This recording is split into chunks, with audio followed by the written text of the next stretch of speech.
The geniuses over at Fox News rushed to the defense of the Trump administration over the rather prominent role his family is taking in the White House. Let's watch. The mainstream media continues to go after the first family, specifically Ivanka, by hyping recent heckling and questioning her White House role. Take a look. Ivanka Trump interrupted on the international stage by a handful of hecklers hissing. I understand why she's there. I'm just struck by the fact that she's up there doing whatever she's doing.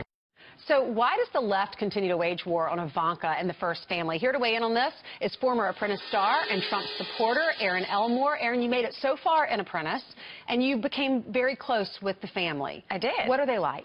Absolutely amazing people. I have worked with both Ivanka and Mr. Trump, and now President Trump, and they are truly magnificent people. I mean, let's face it, to torture Ivanka or her husband is just another example of the liberal media being hypocritical. Both Ivanka and Jared are graduates of Ivy League colleges, cum laude, may I add, both successful business owners.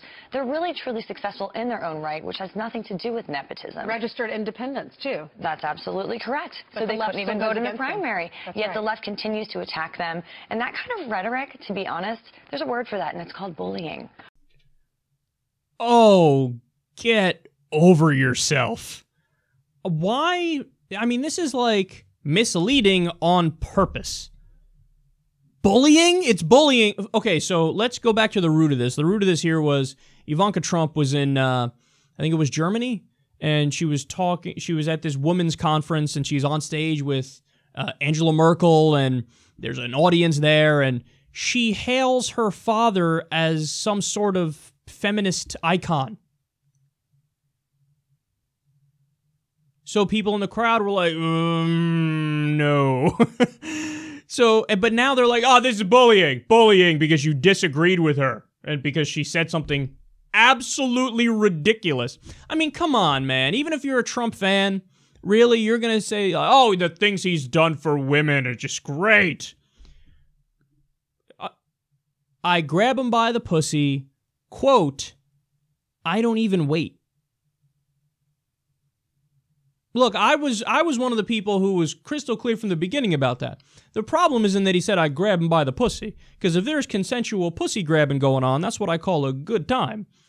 But it was, I don't even wait. The part after it that's, oh, yeah, you just fucking kind of admitted to sexual assault if you actually did that. And then guess what? Later on, we learned a lot of women came out and said, yeah, that's pretty much exactly what happened, and it wasn't consensual. Because later on in the same clip, he goes on to say, oh, when you're famous, they let you do whatever you want. But wait, you just said, I don't even wait to grab their pussy. So how do you know that they're letting you do it if, quote, you don't even wait? He just assumed, I don't know, I'm famous, so I guess they're cool with it, and they don't arrest me afterwards, so it is. No, but it turns out when you spoke to the women, they're like, actually, no, I didn't want it, and he did it. But what was I going to do? A rich, powerful guy? I'm going to go to the cops, they're going to say, yeah, okay, I'll go arrest Donald Trump. And meanwhile, Donald Trump can fucking ruin whatever career you might want to have going for you because he's rich and famous. Please, please, please, please. But look, at the very least, you don't get to fucking call the guy some sort of feminist hero, but she did. Which, yes, the response is going to be fucking boos because people go, stop saying stupid shit. That is not true. And then these idiots on Fox spin it. Anytime, if you dare disagree with the right-winger, oh my God, you're oppressing me. This is bigotry against me. I'm a victim. I'm a victim. You've bullied me. The crazy thing is, they always rant against liberals and say, with your victim complex, you're always looking for an excuse to play the victim.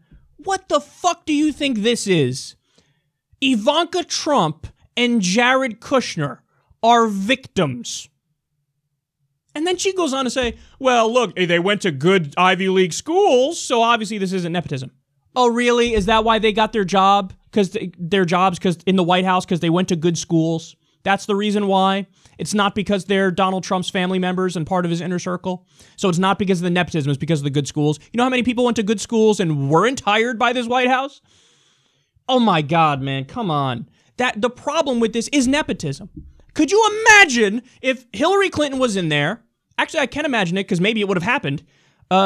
And she says, I am now appointing Chelsea Clinton to be in favor of this aspect of foreign policy and this aspect of the economy and domestic policy. Chelsea Clinton's going to run various government agencies. She's going to be an ambassador for the White House and go and give conferences. And people on the right would say, oh my God, the most corrupt thing ever. Blah. And they'd be right. But with Trump, you dare make a peep against something that is obviously nepotistic, if that's a word. I mean, it's nepotism. And they're like, oh my God, I'm so, you're bullying them. You're bullying them. They're victims. They're so oppressed. You're a bigot against the children of super rich and famous people who eventually become president and get prominent roles in the White House. How dare you? How dare you? You guys are the ones who are always looking for an excuse to play the victim. And this is the example of it right here. I know that this woman doesn't really believe what she's saying here. Yeah, like that's, you go to say, oh, poor Ivanka and Jared. Okay, Jared Kushner, this just came out the other day. One of his top, fellow investors, his business partner, is an Israeli oligarch who's invested in illegal settlements. So let me ask these Fox News snowflakes real quick. Am I allowed to get mad over the fact that a top White House official is personally financially invested in illegal Israeli settlements? Is that me bullying Jared by calling that out? Is that me oppressing him? Am I a bigot against Jared Kushner because he's personally financially invested in illegal Israeli settlements? And maybe, just maybe, that'll lead him to craft policy to be even more pro-illegal Israeli settlements, as opposed to against them, which again, this is international law we're talking about. So for personal financial reasons, he's going to snub international law further. And if I bring it up, or if you bring it up, Fox News rushes to their defense and says, you're bullying them. You're bullying them by caring about international law and caring about clear corruption. You're bullying them by caring about nepotism. Fuck off, Fox.